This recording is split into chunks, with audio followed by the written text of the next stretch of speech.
Hello students, मैं हूं जयशंकर झा और आप देख रहे हैं career point Nawada by Jaishankar Jha. आज मैं बीकॉम पार्ट 3 के अकाउंट ऑनर्स के छात्र छात्राओं के लिए और मार्केटिंग ऑनर्स के छात्र छात्राओं के लिए कॉस्ट का यह तीसरा वीडियो लेकर आया हूं। और अगर कहूं तो यह तीसरा वीडियो नहीं, चौथा वीडियो है, क्योंकि इससे सबसे पहले सिलेबस का डिस्कशन किया गया था जो आप लोगों के लिए काफ़ी महत्वपूर्ण है।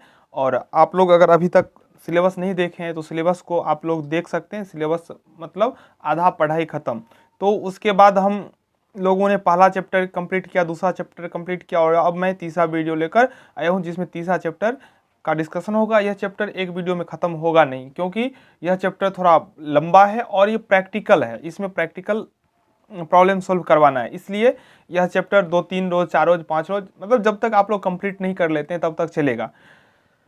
मैं आप लोगों को बता दूं, बहुत सारे स्टूडेंट्स ने कमेंट में पूछा है जो क्या प्रत्येक दिन क्लास होगा, तो मैं आप लोगों को बता दूं, जो अगर कुछ विषम परिस्थिति या कुछ ऐसा वैसा ना हो तो प्रत्येक रात को 8 बजे यानी कि 8 PM में BCom third part account honours का क्लास चलेगा ही चलेगा। आप लोग निश्चित रूप से जुड़िए। अगर आप लोगों को टाइमिंग में कोई दिक्कत होता है या मुझे ही कोई टाइमिंग में दिक्कत होगा तो टाइम का इधर उधर हम जरूर कर सकते हैं, लेकिन क्लास रेगुलर 8 PM में होगा ही। और आप लोग जुड़िए, बाद में क्लास देखते हैं तो ठीक है, नहीं अगर कोई काम में व्यस्त है नहीं देख पाए तो अच्छी बात है, लेकिन आप 8 PM में जुड़िए, क्योंकि यहाँ पे आपको जो भी प्रॉब्लम होगा उसको एट ए टाइम ख़त्म कर दिया जाएगा। वैसे अगर आप लोगों को कोई दिक्कत होता है तो आपको लिंक डिस्क्रिप्शन में व्हाट्सएप ग्रुप का लिंक मिल जाएगा, आप उसमें जुड़ जाइए और वहाँ पे पढ़ाई लिखाई का ही बात कीजिएगा।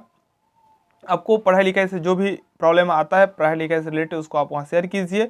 मैं हूँ वहाँ पे, और सारे स्टूडेंट्स हैं जो एक दूसरे का मदद करते हैं, मैं देखता हूँ। तो उस ग्रुप में कोई भी अपना प्रॉब्लम रखते हैं तो बहुत सारे स्टूडेंट्स मिलकर उसको सॉल्व कर लेते हैं। हमें उसका जवाब देने की ज़रूरत भी नहीं पड़ता है, इतने अच्छे अच्छे स्टूडेंट्स जुड़े हुए हैं। तो आप जुड़िए और मेरा लक्ष्य रहेगा जो आप लोगों का कंप्लीट पार्ट 3 का प्रिपरेशन मैं करवाऊं, चाहे वो टैक्स हो, चाहे वो ऑडिटिंग हो, चाहे वो फाइनेंशियल मैनेजमेंट हो, एक एक ऑनर्स का आप लोगों को मैं प्रिपरेशन करवा दूं GES के साथ। तो चलिए आज हम लोग तीसरा चैप्टर को अध्ययन करते हैं क्या सब है इसमें। यह चैप्टर का जो नाम है वो जान लीजिए, आउटपुट कॉस्टिंग अगर आप कह सकते हैं, या आप लोग को सिंगल या यूनिट कॉस्टिंग, इसको जो भी बोलना है, ये नाम है इसका। चलिए देखते हैं। सबसे पहले हम लोग जानते हैं जो चैप्टर क्या है। तो इकाई अथवा उत्पादन लागत लेखांकन की एक ऐसी विधि है जिसके अंतर्गत एक रूप या एक समान निर्मित वस्तुओं की कुल उत्पादन लागत तथा प्रति इकाई लागत ज्ञात की जाती है। तो फिर से मैं बता देता हूँ, आप लोगों को समझा देता हूँ। जो इकाई या उत्पादन लागत लेखांकन का जो है एक ऐसी विधि है, लेखांकन का तकनीक है जिसके अंतर्गत एक रूप या एक समान निर्मित वस्तुओं की कुल उत्पादन लागत तथा प्रति इकाई उत्पादन लागत ज्ञात की जाती है। एक अगर फैन बना रहे हैं ना तो फैन के से रिलेटेड, अगर वॉच बना रहे हैं तो वॉच से रिलेटेड, या कोई लकड़ी का कारोबार है तो उससे, तो एक रूप या एक समान वस्तुओं के कुल उत्पादन ज्ञात किया जाता है। या अगर हम बोल सकते हैं तो प्रति इकाई उत्पादन लागत, प्रति इकाई आप लोग जान गए होंगे, अगर पिछला वीडियो देखे होंगे तो प्रति इकाई लागत का तात्पर्य होता है कुल जितना कॉस्ट आया, जितना कॉस्ट ऑफ प्रोडक्शन हुआ है उसको हम टोटल यूनिट से डिवाइड कर देंगे तो पर यूनिट हमें कॉस्ट प्राप्त हो जाता है। मान लेते हैं जो 1000 इकाई का निर्माण किया गया, 1000 इकाई का निर्माण किया गया और निर्माण करने का जो कुल लागत है वो आया है 8000। लागत हो गया 8000 और उसमें निर्मित हुआ है 1000 आर्टिकल। तो हम बोल सकते हैं जो 8 रुपया पर यूनिट कॉस्ट आया, ठीक है ना। तो इकाई अथवा उत्पादन लागत जो है लेखांकन का एक विधि है जिसके अंतर्गत एक रूप या एक समान, यानी कि कोई भी प्रोडक्शन जो होगा ना वो एक ही क्वालिटी का होगा, एक ही तरह का हो, उसका हम कुल उत्पादन लागत और प्रति इकाई उत्पादन लागत ज्ञात करते हैं। किसमें? तो लागत लेखांकन में। चलिए, अतः इसे इकाई अथवा उत्पादन लागत लेखांकन कहते हैं। अगर आपसे कोई पूछे जो इकाई, इसका नाम क्यों दिया गया, तो आप बता सकते हैं क्योंकि इस विधि से हमको पर यूनिट कॉस्ट आता है, इसलिए इसको इकाई लागत लेखांकन कहा जाता है। इस विधि में निर्मित वस्तुओं की लागत एक समान होती है। इस विधि का प्रयोग सीमित दशाओं में ही किया जा सकता है। इस प्रणाली का उपयोग उन उद्योगों में किया जाता है जहां एक ही प्रकार की वस्तु वर्ष भर निर्मित होती रहती है। यही कारण है इस पद्धति को एकल लागत पद्धति यानी कि सिंगल कॉस्टिंग सिस्टम भी कहते हैं। तो मैं आशा करता हूं जो लागत लेखांकन, जो उत्पादन लागत लेखांकन है या एकल या इकाई उत्पादन लागत है, आप जान गए होंगे क्यों कहते हैं। तो इसका डेफिनेशन हम कुछ विद्वानों के द्वारा देखते हैं।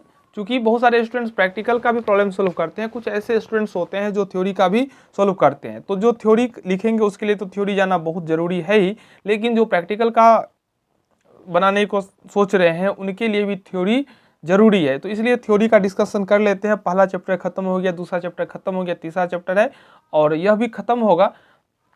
और बहुत जल्द आप लोगों के लिए मैं लाइव क्लास लूंगा, यानी कि मैं बोर्ड पर आप लोगों को एक एक क्वेश्चन का प्रॉब्लम सोल्व करेंगे। वैसे एक एक क्वेश्चन आप लोग बता दीजिए, जो एक एक क्वेश्चन मैं आप लोगों को बता दूं प्रत्येक पुस्तक के, प्रत्येक सब्जेक्ट के, प्रत्येक चैप्टर का, या आप लोग जो डिमांड करेंगे जो फलाने क्वेश्चन बता दीजिए, पांचवा, चौथा, छठा, तो उसको हम सोल्व करें, ये आप लोगों पर तय होगा। इसलिए हम व्हाट्सएप ग्रुप में आप लोगों को जुड़ने के लिए बोल रहे हैं। जो आप अपने मन की बात वहाँ पे बात करेंगे उस हिसाब से क्लास को अरेंज किया जाएगा, ठीक है। तो चलिए जे.आर. बॉटली बॉय के अनुसार देखते हैं। इकाई या उत्पादन लागत विधि उन उपक्रमों के अनुकूल होती है जो एक प्रमापित वस्तु का उत्पादन करते हैं और जिसके अंतर्गत उत्पादन की एक स्वाभाविक इकाई की लागत की गणना की जाती है। फिर से मैं बता रहा हूं, इकाई या उत्पादन लागत विधि उन उपक्रमों के लिए, उपक्रम का तात्पर्य हो गया व्यवसाय, के अनुकूल होती है जो एक प्रमापित वस्तु का उत्पादन करते हैं, यानी कि एक ही प्रकार के, एक ही क्वालिटी के वस्तु का उत्पादन वो बार बार करते हैं, प्रत्येक साल, प्रत्येक महीना, प्रत्येक दिन करते हैं। इसके जिसके अंतर्गत उत्पादन की एक स्वाभाविक इकाई की लागत की गणना की जाती है। ये जे.आर. बॉटली बॉय के अनुसार है। बहुत सारे विद्वानों ने अलग अलग परिभाषा दी है, आप लोग देख लीजिए। वाल्टर डब्ल्यू बिग ने दिया है, जहां एक ही प्रकार की वस्तुएं जिन्हें किसी परिमाण या इकाई के रूप में व्यक्त किया जा सकता है उत्पादित की जाती है, इस प्रकार की रीति का प्रयोग किया जाता है। इस प्रकार की रीति का प्रयोग यानी कि उत्पादन लागत का। फिर हेरोल्ड जे हेल्डन का डेफिनेशन है। इस प्रकार से बहुत सारे विद्वानों ने परिभाषा दिया है, तो देख लीजिएगा आप लोग, आपको पीडीएफ मिल जाएगा अगर आप चाहिए तो। देखिए इस पद्धति की प्रमुख विशेषता क्या है, तो प्रमुख विशेषता में है यह पद्धति वही प्रयोग में लाई जाती है। यह पद्धति का मतलब यूनिट कॉस्टिंग, यह पद्धति वही प्रयोग में लाई जाती है जहां पे उत्पादन का मात्रा क्या हो, बहुत बड़ा हो, उत्पादन की इकाइयां एक ही किस्म एवं आकार की हो, एक ही किस्म के। अगर टेबल बना रहा है ना तो वो टेबल ही बनाएगा, फैन बना रहा है तो फैन ही बनाएगा, यानी कि एक ही किस्म और एक ही आकार का उत्पादन हो रहा हो, वहीं पर यह चलेगा। तीसरा जो है, उत्पादन कार्य निरंतर चलता रहता है, निरंतर कंटिन्यूअसली ये चलता है। चौथा है, उत्पादन की कुल लागत तथा प्रति इकाई लागत ज्ञात करना है। कोई किसी भी प्रोडक्शन का जो टोटल कॉस्ट चाहिए या पर यूनिट कॉस्ट चाहिए, तो इसके लिए यूनिट कॉस्टिंग करेगा। उपरोक्त विशेषताओं वाले उद्योगों के अंतर्गत ईंट भट्ठा, कागज निर्माण, चीनी मिल, कोयला खान, इस्पात निर्माण, सीमेंट उद्योग आदि को शामिल किया जाता है। चलिए देखते हैं आगे क्या है।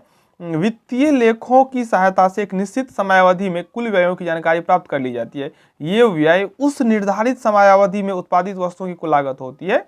ये व्यय उस निर्धारित समयावधि में, एक फिक्स टाइम होता है, 3 मंथ, 6 मंथ, ऐसे करके उत्पादित वस्तुओं का कुल लागत होती है। कुल लागत में उत्पादित इकाइयों से भाग देकर प्रति इकाई लागत ज्ञात की जाती है। मैं आशा करता हूं जो प्रति इकाई लागत आप लोग ज्ञात करना सीख लिए होंगे। कैसे ज्ञात करना है, तो कुल लागत में, टोटल कॉस्ट में जो यूनिट है, जितना प्रोड्यूस यूनिट है उसे डिवाइड करके हम निकालेंगे। अब देखते हैं एलिमेंट्स ऑफ कॉस्ट। तो पिछला जो वीडियो था पूरी एलिमेंट्स ऑफ कॉस्ट पे ही था। आप, मैं आशा करता हूँ आप लोग देखे होंगे, समझे होंगे। अगर नहीं देखे हैं तो आपको लिंक डिस्क्रिप्शन में मिल जाएगा, आप देख सकते हैं। और आप लोगों को कंप्लीट पार्ट 3 का पढ़ाई होगा, तो आप लोग प्रत्येक रात 8 बजे जुड़िए। चलिए सामग्री के बारे में बता दूं, क्या बताऊं, पिछला वीडियो में पूरा डिस्कस किया गया है। सामग्री जो है किसी भी प्रोडक्शन का मुख्य तत्व है। अगर यह नहीं होगा तो भी उत्पादन ही नहीं होगा। ये 2 प्रकार के होते हैं, प्रत्यक्ष और अप्रत्यक्ष। तो वो देख लीजिएगा, उतना टाइम इन्वेस्ट नहीं करते हैं, चलते हैं सीधे आगे। और अगर होगा तो प्रैक्टिकल प्रॉब्लम को सोल्व किया जाएगा। दूसरा है श्रम। श्रमिकों को दी गई कुल मजदूरी में से प्रत्यक्ष एवं अप्रत्यक्ष श्रम की मजदूरी को अलग अलग दिखाया जाता है। प्रत्यक्ष श्रम की मजदूरी को उत्पादन की मूल लागत में तथा अप्रत्यक्ष श्रम की मजदूरी को कारखाना उपरिव्यय में शामिल किया जाता है। सामग्री और श्रम को क्या कहा गया है, आप लोग कमेंट में बताइए। अगर पिछला वीडियो देखे हैं तो आप बताइए सामग्री और श्रम को क्या बताया गया है। आप लोग वीडियो देखे होंगे तो आप लोगों को पता होगा सामग्री और श्रम का तुलना किससे किया गया। ये क्वेश्चन मैं आप लोगों के लिए छोड़ रहा हूँ, आप लोग कमेंट में हमें बताइए जो सामग्री और श्रम को क्या कहा गया है। चलिए तीसरा जो है वह है प्रत्यक्ष व्यय, डायरेक्ट एक्सपेंस। सामग्री एवं श्रम के अलावा उत्पादन के कुछ ऐसे व्यय होते हैं जिन्हें प्रत्यक्ष व्यय कहा जाता है, जैसे अधिकार शुल्क, रॉयल्टी, नक्शे वगैरह बनाने के व्यय तथा प्रयोगात्मक व्यय, ये सब मूल लागत के में शामिल किए जाते हैं। आप लोग जान रहे हैं जो मूल लागत कैसे ज्ञात किया जाता है। ऊपरी व्यय जो होते हैं ओवरहेड्स, ये उत्पादन के वैसे व्यय जो उत्पादन से सीधे संबंधित नहीं होकर कारखाने, कार्यालय या बिक्री व वितरण से संबंधित होते हैं, ऊपरी व्यय के श्रेणी में आते हैं ओवरहेड। देखिए फैक्ट्री एक्सपेंस और फैक्ट्री ओवरहेड एक ही हुआ, ऑफिस एक्सपेंस या ऑफिस ओवरहेड एक ही हुआ। इस चीज को थोड़ा जान लीजिए। कुल ऊपरी व्यय में से कारखाने, कार्यालय तथा बिक्री वितरण के उपयोग को अलग अलग छांट कर दिखाया जाता है। अब देखते हैं उत्पादन लागत लेखांकन के उद्देश्य।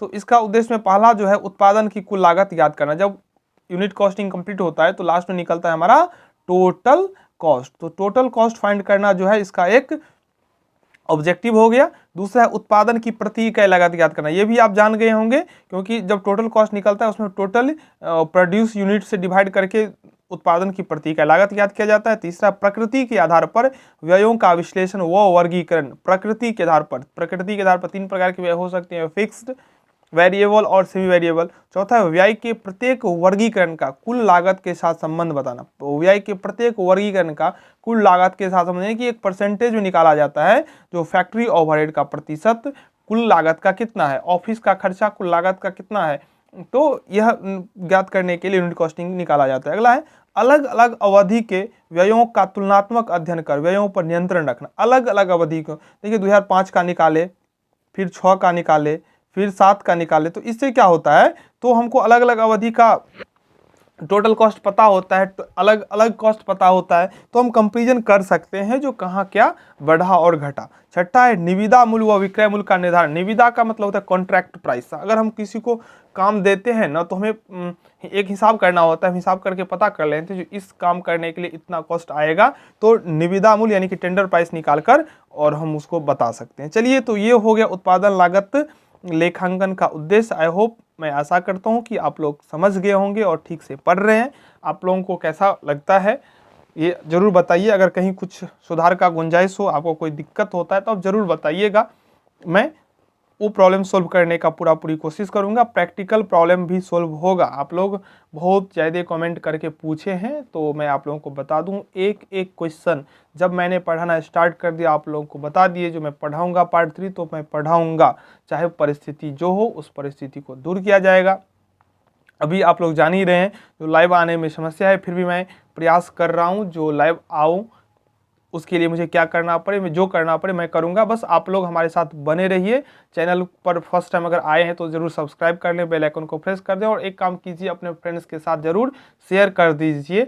अब उनको कुछ मत बोलिए सब्सक्राइब करें ना करें, उन्हें अच्छा लगेगा खुद सब्सक्राइब कर लेंगे, नहीं अच्छा लगेगा तो कोई बातें नहीं है, लेकिन उन्हें ज़रूर शेयर आप लोग कर दीजिए क्योंकि उन्हें भी मदद मिल जाए। चलिए अब देखते हैं लागत विवरण एवं लागत पत्रक तैयार करने संबंधी महत्वपूर्ण मदें।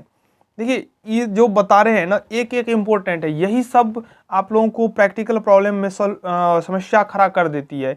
इसलिए अब हम पहले क्या कर रहे हैं, तो जो जो प्रैक्टिकल प्रॉब्लम में हमें समस्याएं देगी उसको हम पहले से ही समझ के प्रैक्टिकल प्रॉब्लम की तरफ जाएंगे जहां पे कोई दिक्कत ही नहीं होगा। पहला दिया हुआ है सामग्री की सामान्य हानि, नॉर्मल लॉस ऑफ मटेरियल। अब देखिए नॉर्मल लॉस ऑफ मटेरियल होता क्या है, बहुत सारे स्टूडेंट्स ने ये भी कमेंट में किया है जो इंग्लिश में पढ़ाइए। देखिए बहुत ज़्यादा स्टूडेंट्स जो है वो हिंदी मीडियम के हैं, उन्हें इंग्लिश नहीं पढ़ना है, उन्हें इंग्लिश में आंसर नहीं देना है।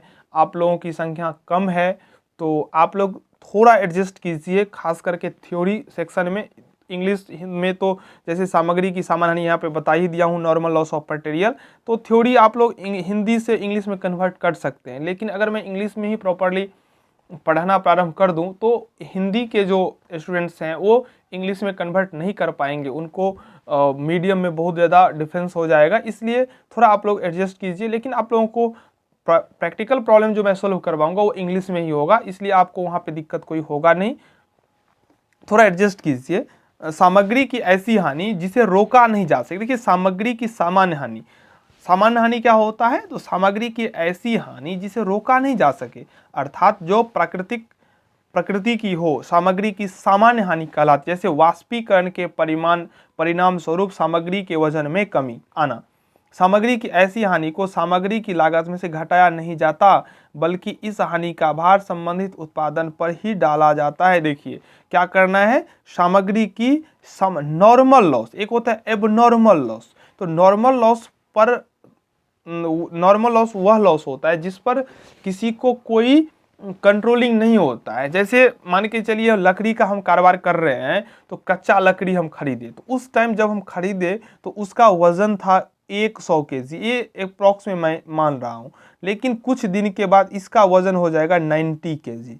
जब हम अगर मान के चलिए हम वजन के हिसाब से खरीदे तो हमको वहाँ पे 100 केजी का पेमेंट करना पड़ा, लेकिन अगर हम अब सेल करें तो हमको कितना का पेमेंट मिलेगा? सिर्फ 90 केजी का। तो इस पे आप क्या कर सकते हैं? इसको आप कुछ नहीं कर सकते हैं, क्योंकि यह नॉर्मल लॉस है। नॉर्मल लॉस मैं आशा करता हूँ आप लोग समझ गए होंगे। नॉर्मल लॉस का अर्थ होता है जिस पर संस्था का कोई कंट्रोल ना हो, कोई नियंत्रण ना हो, वो घटित होगा ही। जो प्राकृतिक दृष्टिकोण से लॉस होता है उसमें आप कुछ नहीं कर सकते। एग्जाम्पल के लिए जो आप लोगों को बताया गया है, जो वाष्पीकरण के परिणाम स्वरूप सामग्री के वजन में कमी।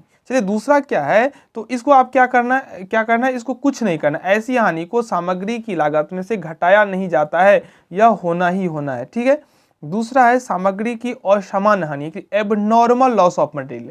तो एबनॉर्मल लॉस ऐसा लॉस होता है जिस पर आप नियंत्रण कर सकते हैं, लेकिन आप नहीं किए, आपके लापरवाही के कारण वह सामग्री का क्षति हो गया। जैसे देखिए, सामग्री के समुचित नियंत्रण के अभाव में जो हानि होती है, समुचित नियंत्रण के अभाव में मतलब अगर आप मटेरियल कहीं रखे हैं तो आपको उसका देखभाल करना चाहिए। अगर मटेरियल वहां से चोरी हो जाता है तो इस पर तो आप कंट्रोल कर सकते हैं, लेकिन आपने नहीं किया। तो ऐसे ही लॉस को कहा जाता है एबनॉर्मल लॉस ऑफ मटेरियल।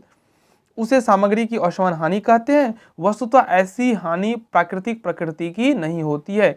ऐसी हानि को उचित नियंत्रण से रोका जा सकता है। जैसे देखिए, आग से सामग्री की हानि, आग से सामग्री की हानि होता है तो आप तो व्यवस्था कर सकते थे, आग वहां पे नहीं ले जाते, आग से उसको दूर रखते, तो वो ऐसा लॉस होता नहीं। सामग्री की चोरी, ऐसी हानि को लागत का भाग नहीं माना जाता तथा इसे सामग्री की लागत में से घटा दिया है। तो बस आपको ये याद रखना है, जब मटेरियल कंज्यूम्ड हम फाइंड करेंगे ना, उसमें से एबनॉर्मल लॉस ऑफ मटेरियल को लेस करेंगे। इसका पूरा कहने का तात्पर्य यही था, जब प्रैक्टिकल हम बनाएंगे तो जो मटेरियल हम परचेज करके लाए या ओपनिंग स्टॉक में लाए, उसमें से एबनॉर्मल लॉस को क्लोजिंग स्टॉक के साथ लेस करना है, लेकिन नॉर्मल लॉस ऑफ मटेरियल को कुछ नहीं करना है।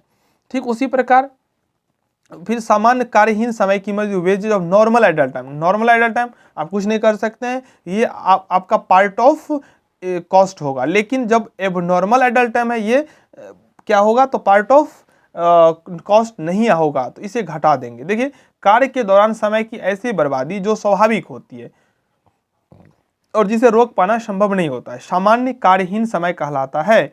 इस अवधि की मजदूरी को सामान्य कार्यहीन समय की मजदूरी कहा जाता है। ऐसी मजदूरी के भार को संबंधित उत्पादन पर ही डाला जाता है, अतः सामान्य कार्यहीन यानी कि wages of normal idle time, इसको घटाया नहीं जाता है। अब तो समझ गए होंगे, इसका उल्टा होगा। और सामान्य कार्यहीन समय की मजदूरी यानी कि wages of abnormal idle time, समय की ऐसी बर्बादी जिसे समुचित नियंत्रण से रोका जा सकता है, और सामान्य कार्यहीन समय कहलाता है। इस अवधि की मजदूरी को और सामान्य कार्यहीन समय की मजदूरी कहते हैं। इस अवधि की मजदूरी को क्या करेंगे, लागत का भाग नहीं मानेंगे और श्रम की लागत में से घटा देंगे। चलिए अब देखिए क्या है, वृथा या दूषित या छीजन या अवशेष की बिक्री, सेल ऑफ स्क्रैप, डिफेक्टिव या स्लेवेज और रेस्यूड। यदि इसके संबंध में प्रश्न में स्पष्ट सूचना दी गई हो तो इनका समायोजन संबंधित लागत में ही किया जाएगा, किंतु यदि स्पष्ट निर्देश नहीं दिया गया हो तो इन्हें कारखाना लागत करने के पूर्व की लागत से घटा दिया जाता है, यानी कि वर्क्स कॉस्ट निकालने से पहले इसको घटा देंगे। सेल ऑफ स्क्रैप, डिफेक्टिव, ये सबको क्या करना है, लेस कर देना है। अगर स्पष्ट निर्देश दे दे नहीं घटाना है तो नहीं घटाएंगे। चलिए देखते हैं अगला क्या है, डिफेक्टिव या रिजेक्ट वर्क, दूषित या रद्द क्या है। यदि उत्पादन प्रक्रिया में कुछ माल प्रमाप स्तर का नहीं हो पाता, जिन्हें अतिरिक्त व्यय कर प्रमाप स्तर तक नहीं लाया जा सकता, तो उन्हें अस्वीकृत कर दिया जाता था, उन्हें बाजार में रियायती दरों पर बेच दिया जाता है। देखिए डिफेक्टिव या रिजेक्टेड वर्क क्या होता है, मान के चलिए कोई फैक्ट्री कुछ प्रोडक्शन कर रहा है, मान के चलिए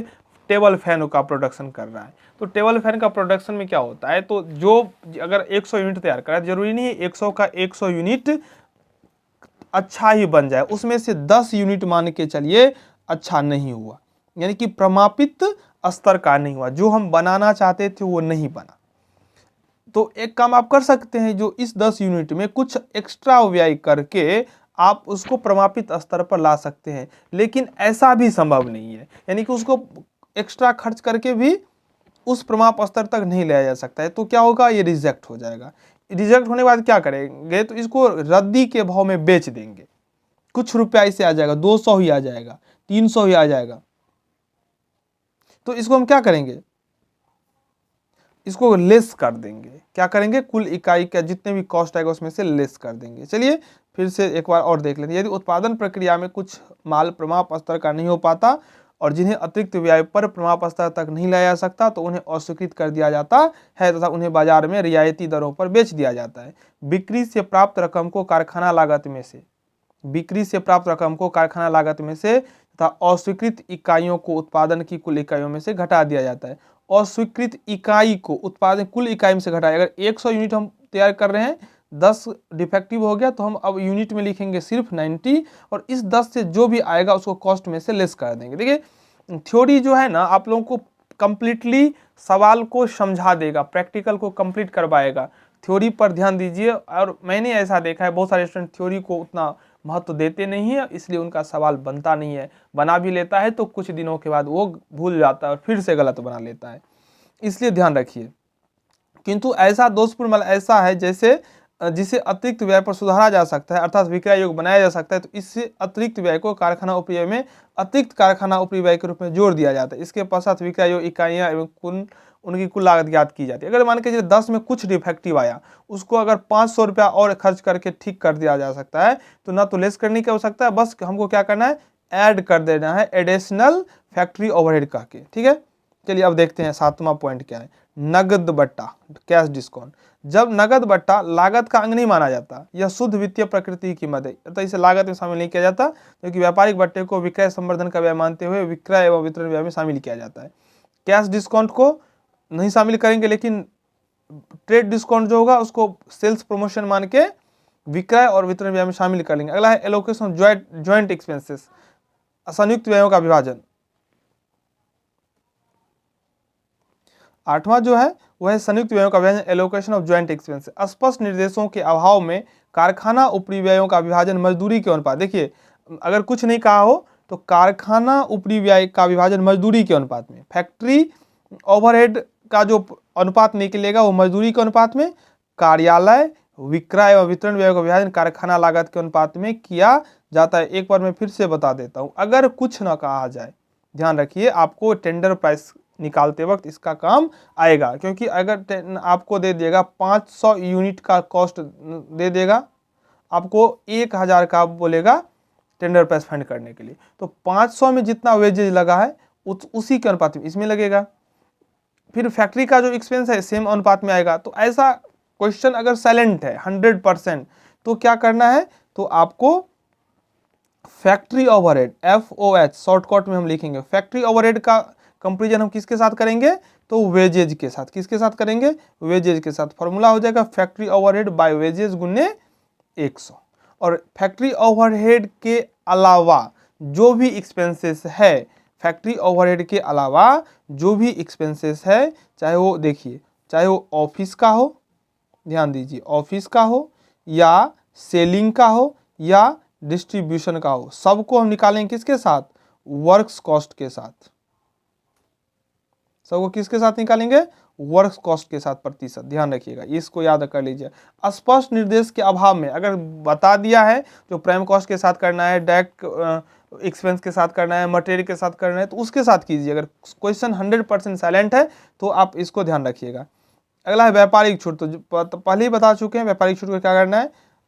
पैकिंग चार्जेस, बंधाई व्यय का लेखा इसकी प्रकृति पर निर्भर करता है। यह पैकिंग के अभाव में माल बेच का बेचा जाना संभव नहीं हो, ये सेविंग क्रीम का पैकिंग एग्जाम्पल के लिए बताया है, तो उस व्यय को प्रत्यक्ष सामग्री व्यय माना जाता है, अगर नहीं तो फिर उसको अप्रत्यक्ष माना जाएगा। चलिए देखें प्रयुक्त सामग्री लागत की गणना कैसे करेंगे, यानी कि हम calculation of cost of material consumed कैसे याद करें। देखिए मटेरियल कंज्यूम फाइंड करने का फॉर्मूला, सबसे पहले लिखेंगे opening stock of raw material, उसमें ऐड कर क्या क्या सब करना है, ऐड करना है परचेज ऑफ रॉ मटेरियल को, ऐड करना है carriage on purchase, carriage on purchase जो मटेरियल हम परचेज किए हैं उसको लाने में भाड़ा, कैरेज इनवर्ड या कैरेज ऑन परचेज के नाम से, octroi and custom duty, octroi and custom duty को ऐड कर लेंगे, direct expense on material, material पर जो प्रत्यक्ष खर्चा होता है इतना आइटम को ऐड करना है। आपको एग्जाम में तो इतना देगा नहीं, एक दो देगा, लेकिन मैं आप लोगों को बता देता हूं जो मटेरियल के संबंध में जो भी एक्सपेंसेस आएगा उसको जोड़ देना है।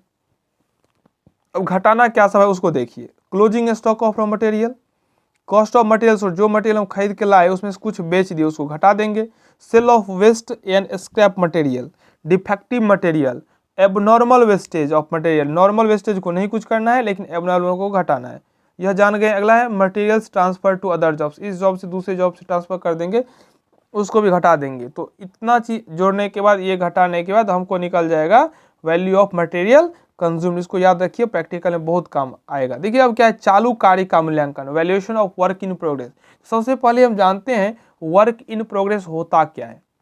तो चालू कार्य का आशय उस कार्य से है जो अर्धनिर्मित अवस्था में, अर्धनिर्मित का मतलब हो गया ना तो वो कंप्लीट बना है और ना तो वो कंप्लीट नहीं प्रारंभ हुआ है, वो बीच में है, न तो वह सामग्री ही है न निर्मित वस्तु। क्योंकि देखिए मटेरियल है रॉ, तो ये मटेरियल के अंतर्गत आएगा और या फिनिश्ड हो जाएगा, ना तो मटेरियल है ना तो फिनिश्ड है, ये बीच में है, इसको हम बोलेंगे वर्क इन प्रोग्रेस, मतलब काम का जो है प्रारंभ हो चुका है। तो अर्धनिर्मित अवस्था में है अर्थात न तो वह सामग्री है ना ही वो निर्मित वस्तु है। उत्पादन के क्रम में प्रत्येक उत्पादक के पास एक निश्चित समय में कुछ न कुछ चालू कार्य का होना एक स्वाभाविक बात है। अब प्रश्न उठता है इसे दिखाया कहाँ जाए, मूल लागत में या कारखाना उपरिव्यय में, तथा दूसरा मूल्यांकन किस प्रकार किया जाए। इसके संबंध में अलग अलग विद्वानों की अलग अलग विचारधाराएं हैं। कुछ के अनुसार इसे मूल लागत में दिखाया जाना चाहिए, तो कुछ ने कहा है जो उपरिव्यय में। तो यदि चालू कार्य के प्रारंभिक व अंतिम शेष दिए हो तो परिव्यय गणना अगर लिखित में से किसी एक विधि द्वारा किया जाएगा। पहला क्या है करना है, अगर आप उसको प्राइम कॉस्ट के लेवल पे मान लेते हैं, चालू कार्य मूल परिव्यय पर मूल्यांकित किया जाए, when work in progress valued at prime cost, तो आप मटेरियल लेबर और डायरेक्ट एक्सपेंस में ऐड कर देंगे वर्क इन प्रोग्रेस को और घटा देंगे वर्क इन प्रोग्रेस को, तो आपको प्राइम कॉस्ट निकालेगा, यानी कि यहीं पे आपको ऐड करना है। अगर ऐसा ना हो when work in progress is valued at factory cost, तब क्या करना है, तब आपको करना है material direct labour direct expense में जोड़ेंगे, तो क्या आएगा मेरा प्राइम कॉस्ट में जोड़ देना है फैक्ट्री ओवरहेड, उसमें फिर ऐड करना है वर्क इन प्रोग्रेस और लेस करना है वर्क इन प्रोग्रेस, तो क्या आएगा वर्क्स कॉस्ट या फैक्ट्री कॉस्ट।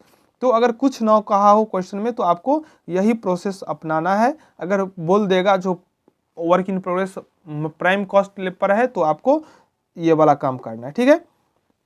मैं आशा करता हूँ आप लोग ठीक से समझ रहे हैं, कोई दिक्कत नहीं है। अगर कोई दिक्कत हो तो आप हमसे शेयर कीजिए। देखिए direct material, direct labour, direct charges, इसको जोड़ेंगे तो प्राइम कॉस्ट आएगा, प्राइम कॉस्ट में जोड़ देना है फैक्ट्री ओवरहेड, फिर जोड़ देना है वर्क इन प्रोग्रेस ओपनिंग, इन दोनों को के योग में से वर्क इन प्रोग्रेस क्लोजिंग को घटा देंगे और फिर सेल ऑफ स्क्रैप को घटाएंगे तो वर्क कॉस्ट आ जाएगा, वर्क कॉस्ट में जोड़ देंगे ऑफिस ओवरहेड तो कॉस्ट ऑफ प्रोडक्शन आएगा, ये जो अभी उत्पादन कर रहे हैं उसका लागत आ गया। चलिए देखते हैं अब डिटेल्स में हम क्या देख रहे हैं, डिटेल्स में कॉस्ट शीट का फॉर्मेट। चलिए देखते हैं क्या है। रॉ मटेरियल कंज्यूम्ड, उसमें जोड़ देंगे डायरेक्ट वेजेस, लेस कर देना है अगर एबनॉर्मल आइडल टाइम दिया हो तो, नहीं दिया है तो कोई बात नहीं है।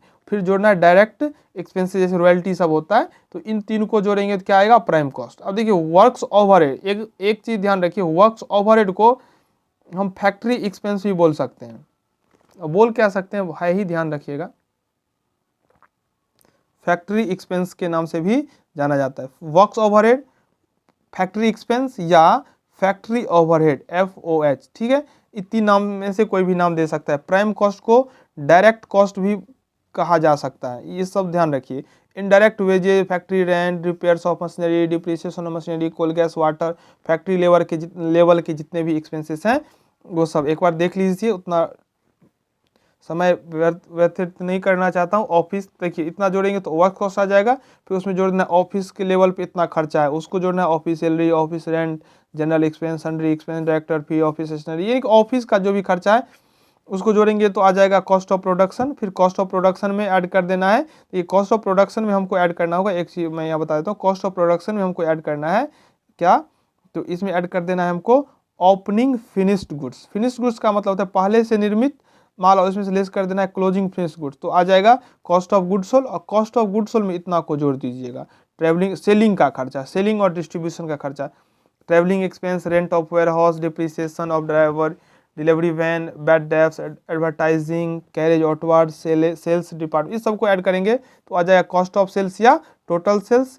तो उसमें जोड़ देना है प्रॉफिट, तो निकल जाएगा सेल्स। देखिए एक चीज़ यहाँ पे नोट कर लीजिए, देख लीजिए, if sales tax is given then it will be taken in a statement of cost after cost of sales and after the result will be total cost. मतलब टोटल कॉस्ट नहीं लिखेंगे, तब लिखेंगे हम कॉस्ट ऑफ सेल्स, उसमें add कर देंगे sales tax.